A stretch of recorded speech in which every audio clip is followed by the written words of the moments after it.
Welcome to Today we are strapping in, really. We're going to examine this massive, kind of fascinating, and maybe a bit uncomfortable cultural shift. Right. We're talking about the perceived creative decline of Western media. Specifically, Hollywood set against this just explosive, artistic, and now, overwhelmingly successful dominance of Japanese animation. It really is a compelling contrast, isn't it? Our sources, and we've looked at quite a few business analysis, cultural commentary, lots of fan discussion too. Yeah.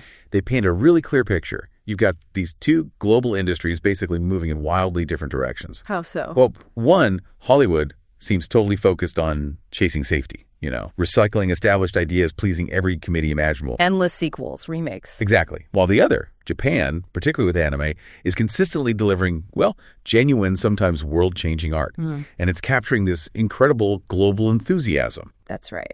So, our mission today, really, is to unpack this argument that anime has quietly, maybe not so quietly anymore, become the last bastion of creativity and art. That's the point. We're going to look at the financial success because, honestly, that has just thoroughly proven this theory true in market terms. And then, crucially, we have to look at the other side, the immediate and sometimes, frankly, bitter consequences of that very success. Mm-hmm. That means getting into how corporate control, these localization issues we hear so much about, and just plain poor user experience are now sort of threatening to extinguish the very creativity that the market is desperately trying to monetize right now. And we should probably start with the core philosophy, the thing that kind of underpins this whole deep dive. Okay.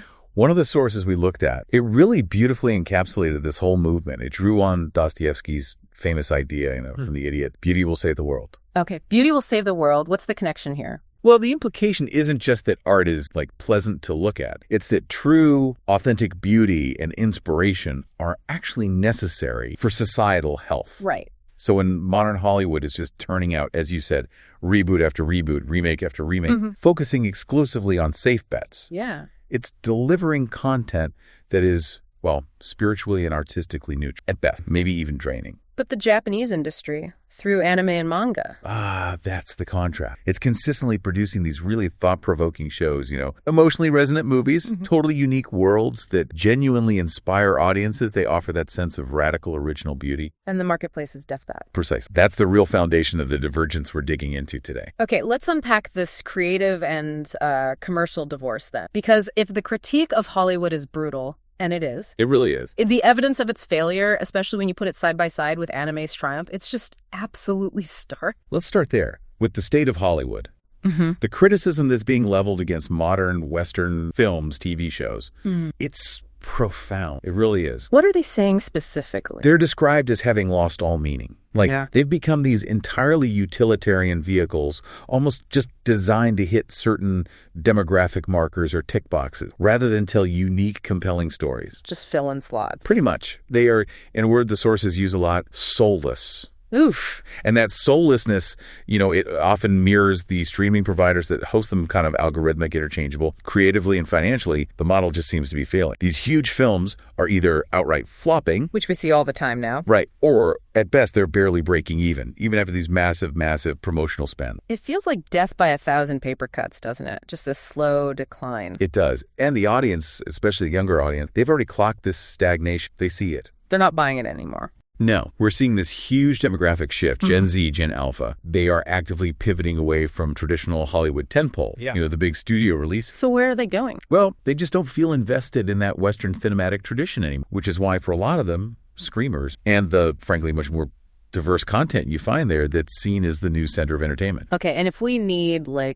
a poster child for this stagnation, this decade-long issue, the sources point somewhere specific. They immediately point to the MCU, the Marvel Cinematic Universe, which is described with this really visceral term, a walking corpse. Wow, a walking corpse. That's vivid. It's a compelling analogy, isn't it? Because it speaks to something that's technically alive and moving, generating content, but it lacks vitality, real spark. It has been, as the sources put it, feeding off the flesh of the original comic book source material for almost 20 years now? Nearly 2 decades, yeah. So what specifically makes them use that term walking corpse? What's the core crit there? It really boils down to creative exhaustion. They argue it's just become this narrative loop. The structures feel repetitive. You know what's going to happen. Pretty much. The conflicts often get resolved by, finding some new shiny MacGuffin or just relying on goodwill built up for characters ages ago, rather than genuine earned narrative development now. And the source material connection. More critically, the sources point out that after 2 whole decades, Hollywood is still fundamentally failing, they argue, to translate the richness, the specific emotional core of that comic book material correctly. It's missing something vital. So it's just repetition without real innovation. Exactly. A cycle of repetition, no true innovation, and that leads to pretty severe audience fatigue, especially with concepts like, say, the multiverse, which now kind of feels like an excuse to just reuse old ideas and characters rather than building genuinely new ones. Okay, so that's the Hollywood side, stagnant, maybe king. Now, here's where it gets really, because we contrast that walking with the sheer unstoppable momentum of anime's box office juggernaut. Yes. We're talking specifically, the sources highlight Demon Slayer Infinity Cast as just concrete financial proof that genuine, original, beautiful content wins. It really is the prime example. This anime epic didn't just, do well.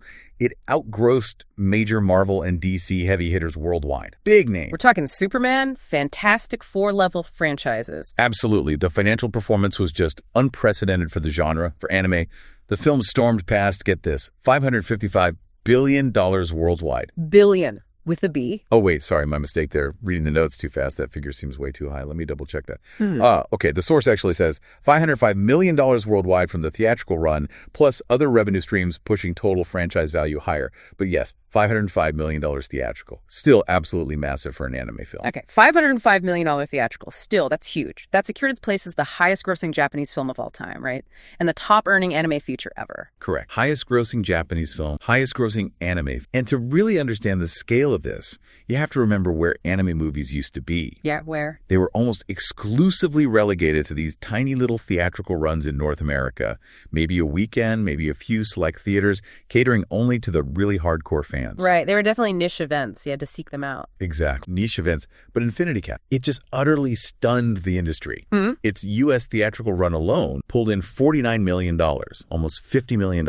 Okay, wait. The source material I saw mentioned $140 million in the U.S. in 2 weekends. Let's clarify that. You're right. I might be looking at an older source figure, just the initial weekend. Let me cross-reference. Yeah. Okay, the later reports definitely confirmed the U.S. run hitting much higher, around $140 million total, as cited in some places as the overall North American gross, making it the biggest ever for a Japanese title by far. My apologies, the numbers are flying around. But the point remains the same. It was a massive breakout success in the U.S. Okay, so $140 million in North. That is enormous for an anime film. It just demonstrated, didn't it, that this is now a mainstream global phenomenon. Absolutely. Capable of delivering genuine blockbuster return, not just through recognizing an existing IP, but through genuine artistic merit, story, character, beauty, going back to Dostoevsky. And that success looks even more staggering when you contrast it directly with the critical and commercial disappointment of Hollywood's supposed summer tentpole time. Oh, definitely. The language used in the sources to describe those failures, blistering. It really is. The new Superman film, for instance, one source just described it as being like a fart in the wind. Ouch. Yeah.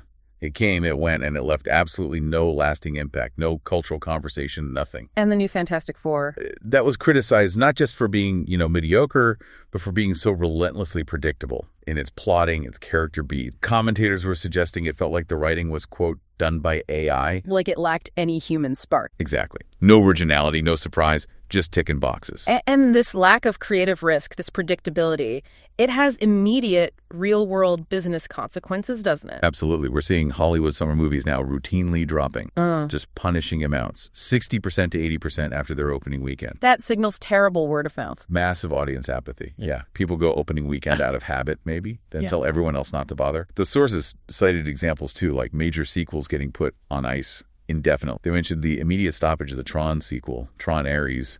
After other big Disney films underperformed badly, the studios get spooked. And that creative failure, it links directly to fundamental business upheaval, doesn't it? It's not just about one movie flopping. No, it shakes the foundation. The underperformance of that Superman film, which Warner Brothers was banking on to deliver maybe multi-billion-dollar franchise return, when that failed to deliver. What happened? Warner Brothers was immediately described in the business press as being up for sale, seriously looking for buyers or mergers. When a supposedly foundational IP like Superman can't even stabilize the company, the underlying creative model is fundamentally broken. The source material is pretty blunt about who they hold responsible for this creative bankrupt, right? They point fingers. They do. They argue that figures like Kevin Feige at Marvel, yeah. He was once heralded as this savior of Hollywood, the architect of this unprecedented creative and commercial success. It's an interconnected universe guy. Right. But now he's viewed very differently in these critiques. They're calling him a harbinger of creative doom. Why doom? That sounds extreme. Well, it stems from the perception that he represents the absolute peak of IP consolidation and the prioritization of continuity,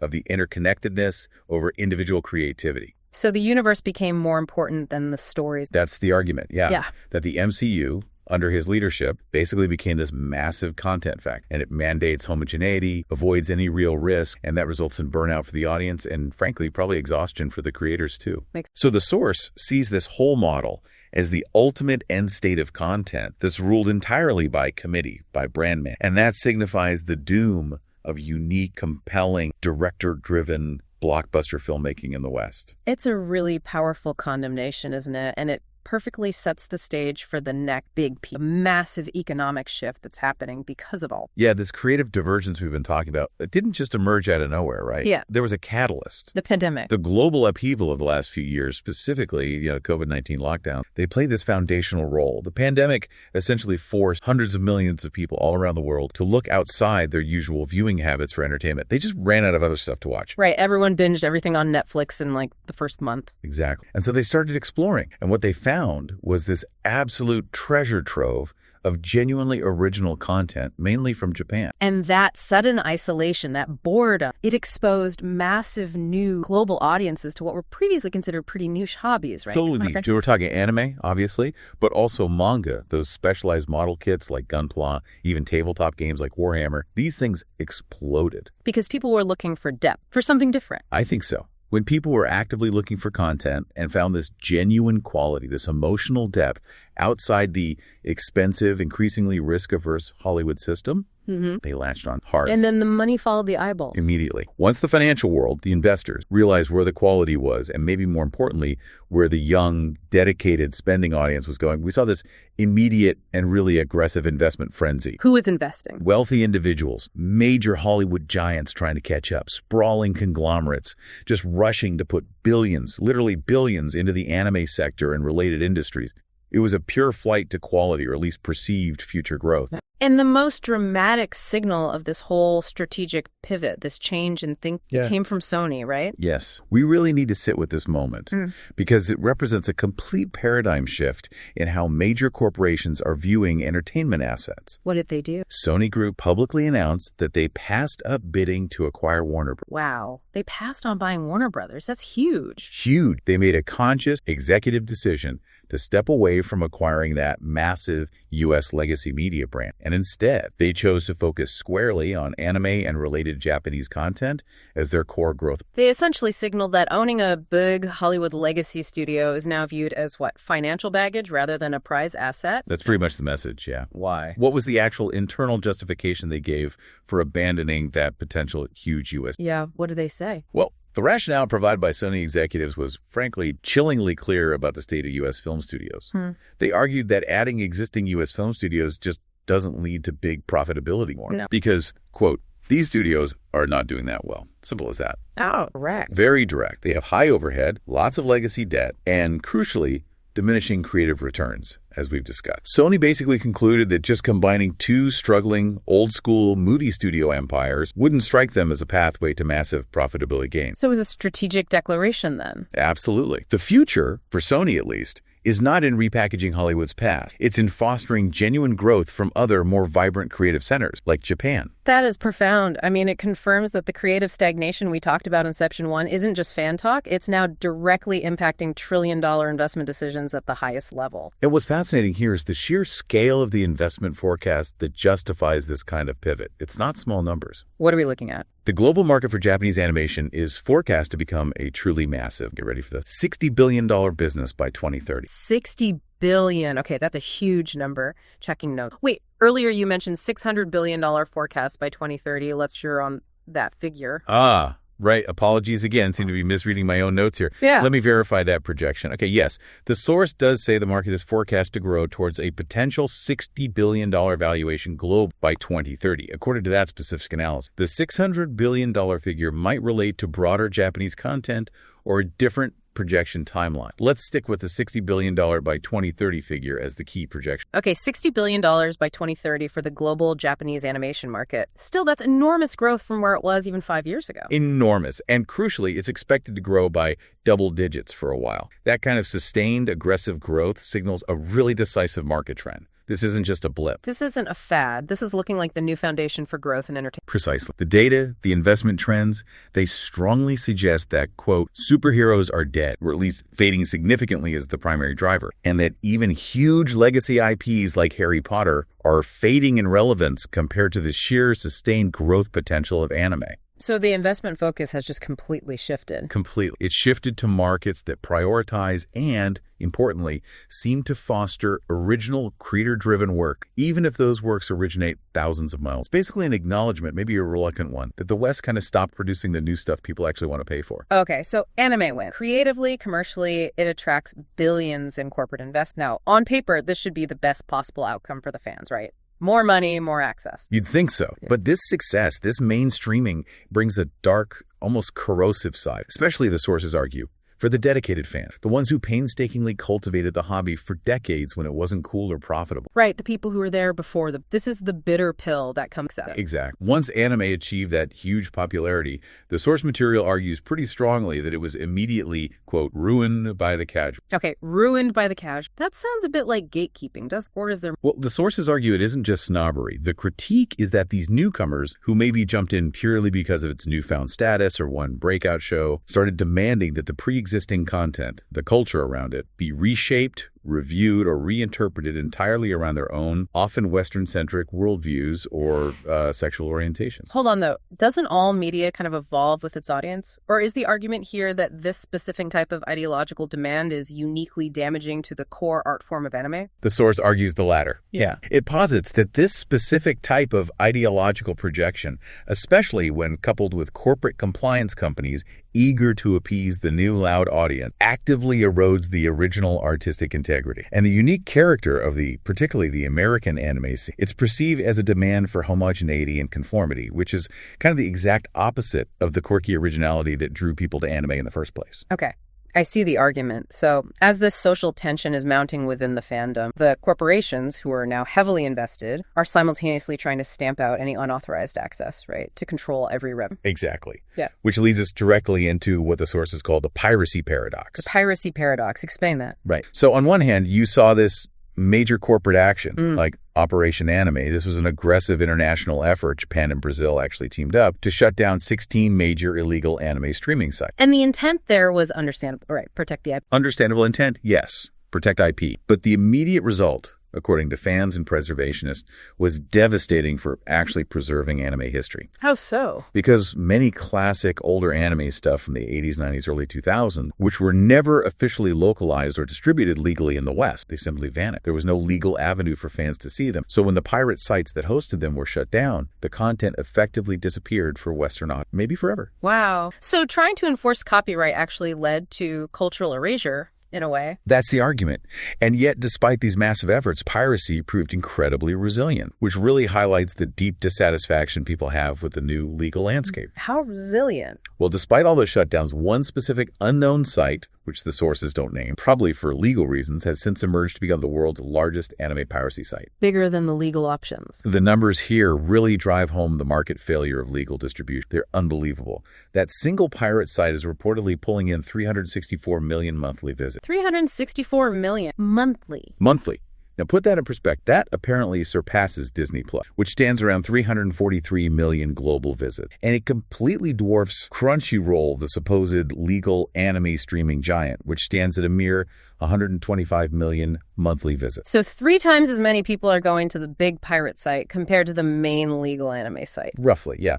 Fans are actively choosing the free illegal route, often because the paid legal route offers such a comparatively poor experience, selection, or both. Okay, let's talk about Crunchyroll then, because it's singled out for some really severe, repeated critique in the source. Oh, absolutely. It's called, and this is a direct quote, criminally cass. Okay. Strong words. Very. And it's criticized for slowly but but surely forming an effective anime monopoly, especially after Sony, which owns Crunchyroll, acquired competitors like Funimation. This concentration of power is where the fan pain points really start to crystallize. What's the first major issue? Content instability, just shows disappearing. They've been aggressively dropping titles that fans relied on them for. Specific examples removed recently that caused uproar include Death Paradise and 91 Days. Okay. And the source particularly mourned the removal of Claymore, which is called a crime, their word, because the anime notoriously never received a full adaptation covering the whole manga. Right, it just stopped. Exactly. And now, even that incomplete version is apparently unavailable legally on any streaming platform.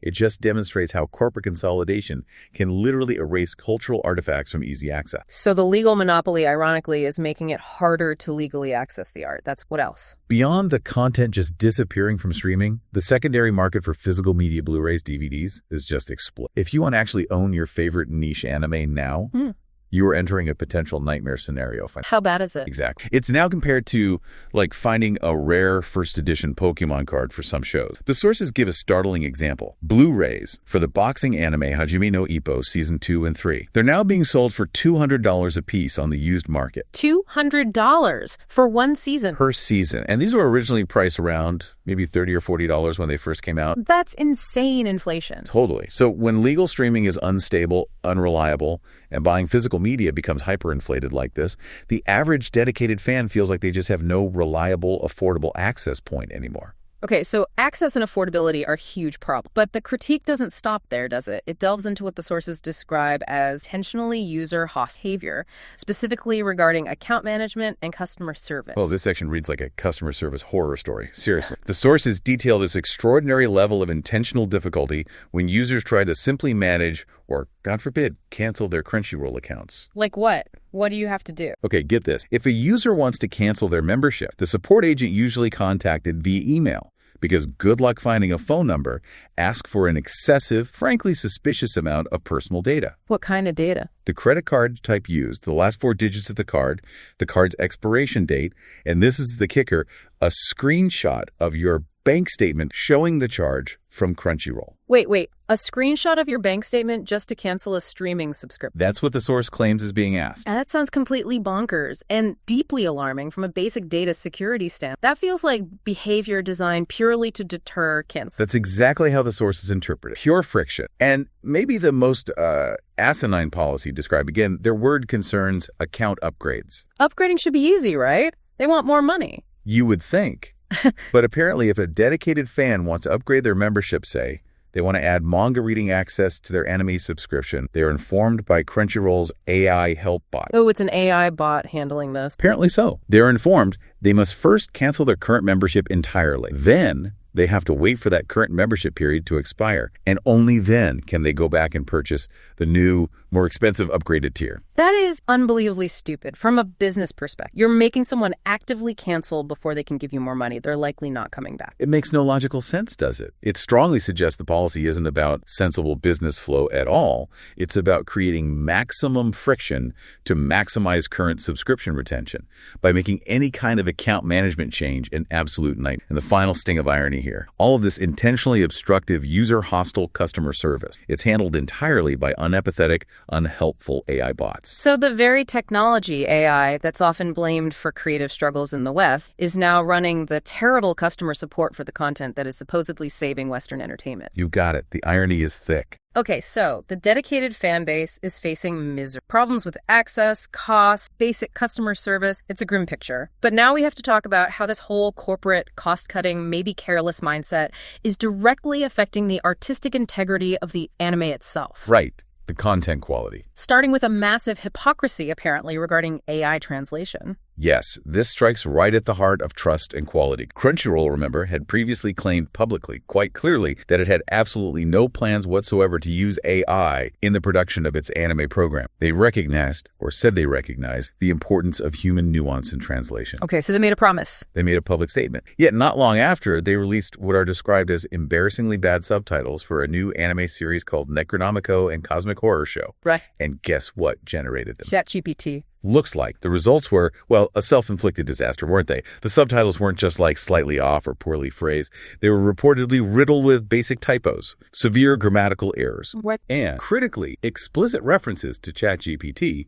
within the subtitle text itself, like leftover prompts or error. Seriously, the AI left its own signature in the final product. Apparently so, which made it absolutely clear to any viewer that the text was generated instantly by an AI and then just slapped onto the show. Yeah. Without being reviewed, edited, or quality checked for accuracy by a human translator or even a basic proofreader. That just shows a profound disrespect, doesn't it? For the art, for the audience, especially given the millions, maybe billions now, the corporation is pulling in annually from these fans. Exactly. And it leaves American fans, and likely others, in this impossible, really frustrating localization situation. What are your choices? What are they? Well, you either risk having the content localized by a human translator who maybe feels the need to rewrite and reinterpret the work, sometimes driven by their own ideological perspectives that might clash with the original Japanese intent. Okay, the ideological localization. Right. Or your other option is you receive poor, unedited, frankly nonsensical AI translation that just butchers the meaning entirely, like with Necronomicon. It's a terrible choice. This is why the sources argue that the old school,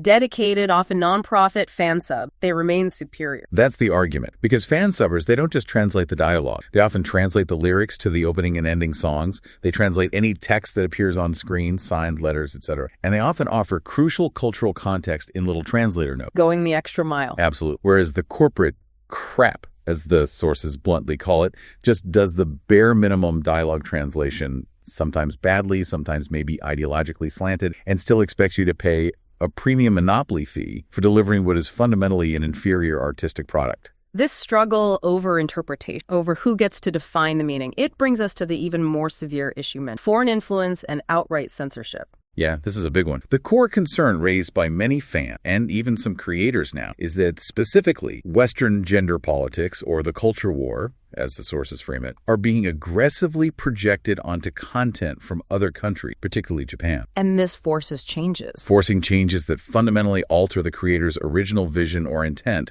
just to satisfy a specific segment of the Western audience or Western corporate guidelines. And we have a concrete, really high-profile example of this apparently impacting a creative titan, don't we? We do. We're talking about the legendary creator of Dragon Quest, Yoji Horii. He apparently spoke out, or sources claim he did, about being forced to censor the upcoming Dragon Quest III HD remake. Forced? By who? And what kind of censorship are we talking? The source material detailed that Horii felt he was being pressured, presumably by the Western arms of the publisher or platform holders, to conform to modern Western gender ideology in the redesigns and the handling of certain characters or interactions in the game. So, changing original designs or dialogue from the classic game? That seems to be the implication. He reportedly stated that these changes negatively influence the original artistic integrity of the game, and, by extension, actually influence Japan's own creative landscape negatively as Western standards get imposed. And how do the sources view this? The sources view this as incredibly successful, globally respected creative titans, like Horii, being forced to conform to the demands of what they bitterly call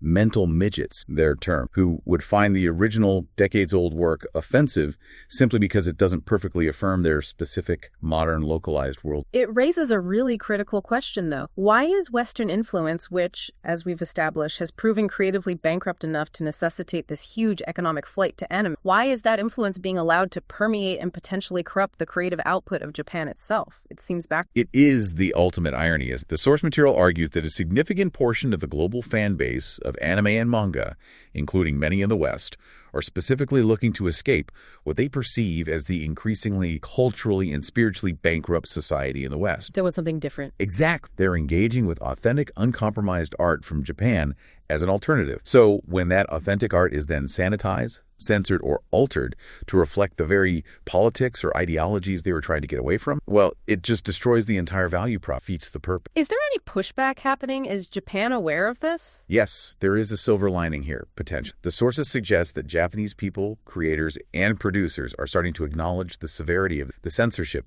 the misrepresentation, and localization. Why now? Because dedicated fans around the world are no longer just complaining amongst themselves or maybe yelling at Crunchyroll's AI bot. They're complaining directly to the creators and producers in Japan, using platforms like Twitter, now X. Going straight to the source. And this seems to be effective because Japan, as a nation, actively aims to be a nation built on content culture. They value that global reputation, and they are apparently actively reading the fan messages, the replies, the criticisms, and recognizing that their global reputation for artistic integrity and authenticity is genuinely at stake here. Okay, so we have this clear creative chasm between the two indies. We have the economic signals showing U.S. film studios are fundamentally struggling, yet Hollywood's big strategy, predictably perhaps, is not to start making original quality content again themselves. No, heaven forbid. Their strategy is simply to buy up the successful overseas material, right? Just acquire the IPs. Exactly. Hollywood's current strategy feels purely extractive. It is laser focused on creating more live-action movies and streaming shows based on established, successful anime IPs. Rather than investing in the original animation itself. Correct. Rather than investing serious money or time into fostering new animation, either in Japan or the West, which requires genuine creative risk, patience, and long-term planning. They want the built-in audience without the groundwork. And the sources are pretty pessimistic about it. Deeply pessimistic, predicting a flood of what they bluntly call slop 2D, 3D animation, cheap-looking stuff, or, more likely, critically terrible live-action adaptations that miss the point entirely. Hey, we can kind of see why there's such deep skepticism when we look at the specific adaptations currently in the pipeline, right? The choices of creative personnel behind them. They immediately lower expectations. They absolutely do. It signals the intent. Take, for example, the planned Netflix live-action My Hero Academia movie. A huge anime. Very popular. Huge. Intensely dramatic, complex superhero narrative, lots of character depth. And who did Netflix hire to write it? Jason Foch. Jason Foch, remind me. The screenwriter best known for working on Argylle, the recent spy spoof, and Ice Age, Continental Drift. Okay, Ice Age and My Hero Academia, that feels like a mismatch. A complete mismatch of tone, style, and likely expertise. It immediately signals to fans a prioritization of broad, safe, maybe mass appeal comedy and formulaic action over the deep character drama, the high-stakes intensity, the themes of sacrifice and heroism that actually define My Hero Academia. It doesn't inspire Any other examples fueling the pessimism? Yeah, there are a few other high-profile projects. There's the live-action Gundam movie that's been in development held legendary for ages. High-profile casting rumors recently, like Sydney Sweeney reportedly in final talks for a major role. Despite the names involved, the sources are openly predicting these films are, quote, going to eat ass. Wow. Okay. Direct again. It reflects a complete and utter lack of faith in Hollywood's ability or even desire to handle this kind of complex, beloved, often politically nuanced material with the necessary respect, depth, or artistic integrity. They just don't trust them anymore. And that lack of respect, that's the fundamental underlying problem here, is according to these sources. It seems to Hollywood, in this, is no longer seeing these IPs as vehicles for genuine storytelling. They're not thinking about themes or character arcs. What are they thinking about? They view IPs only as a means to extract pre-existing money from established fan base. It's no longer about crafting a narrative. It's about churning out content now. That's the mindset. This transactional mindset, it just permeates the entire industry. It stinks up everything, is how one source put it. The creative process becomes secondary to marketability studies, to focus group compliance, to ticking diversity boxes perhaps. It is the absolute antithesis of the creator-driven, passion-fueled spirit that made anime successful in the first place. And this leads us right to the powerful and frankly quite bleak, concluding analogies used by the sources to describe this entire corporate operation by Hollywood towards anime. Yeah, it's a strong one. The analogy is that these companies, Disney, Netflix, Sony Pictures, Legendary, etc., are acting like miners. Yeah, like miners drilling into a remote but highly profitable mountain vein for rare earth mineral. And the anime IPs are the minerals. Yeah, exactly. The creative and commercial value of anime, built up over decades by Japanese creators and global fans, is that rare mineral. Hollywood comes in, exploits the IPs, drills down, extracts the maximum amount of money and existing goodwill they possibly can. And once the mineral of the creative essence, commercial value has been collected, or maybe more accurately, diluted and spent, they just move on quickly on to the next big site, the next hot IP, without looking back at the mess they made. And the consequence of that extractive operation, what's left behind? What's left behind in the analogy is an unlivable mess for the wildlife. The sources conclude that the dedicated fans, the people who actually cared deeply about the art itself, the nuanced storytelling, the preservation of quality, the original intent, they are the rare blue jay. And they will inevitably be displaced, harmed, or driven away by this relentless corporate mining operation. The people who nurtured the art are being pushed out by the people who merely want to exploit it for cash. That is a truly heavy thought to end. It paints a picture where the creatives in the West are seen as just not being creative enough anymore to build new worlds that resonate. And the people who control the capital, the big studios and investors, are described as being, well, too chicken shit, to use the source's phrase, to actually invest in something truly new and interesting from the West. Too risky.